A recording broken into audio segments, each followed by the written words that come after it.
ఆయన చెప్పేది ఒకటే, వార్ హిట్ అయిన తర్వాత వార్కి కొనసాగింపుగా వార్ 2 సినిమా చేస్తున్నప్పుడు ఆటోమేటిక్గా ఆ సినిమాకి ఫస్ట్ పార్ట్కి ఏదైతే అభిమానులారో వాళ్ళందరూ 100% కూడా వార్ 2 కోసం వెయిట్ చేస్తూ ఉంటారు. ఈ క్రమంలో ఎవరైతే ఆ అభిమానులకి నిరాశపరచకూడదు అంటే వార్కి సంబంధించిన దానికంటే అంతకు మించి ఉండాలి, అందుకోసమే ఈ కథను సిద్ధం చేయడానికి నేను చాలా టైం తీసుకున్నాను. అదేవిధంగా చిత్రీకరణలో కూడా ఇద్దరు హీరోలు కూడా పెద్ద హీరోలు, ఇటు తారక్ కారండి, హృతిక్ రోషన్ కానీ ఇండియా వైడ్గా వాళ్ళకి అభిమానులు, ఆ అభిమానుల యొక్క అంచనాలకు తగ్గట్టుగా వాళ్ళ హీరోలను చూసుకోవాలని చెప్పేసి వాళ్ళు కోరుకుంటారు.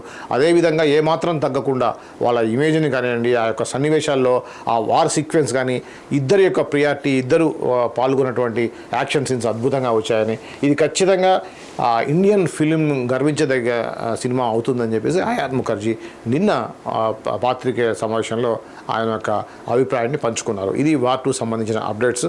ఇక త్వరలో ఆగస్టులో రాబోతున్న ఈ సినిమా సంబంధించి ఫ్యాన్స్ అందరూ కూడా ఎంతో ఆతృతగా ఎదురు చూస్తున్న విషయం మనందరికీ తెలిసిందే.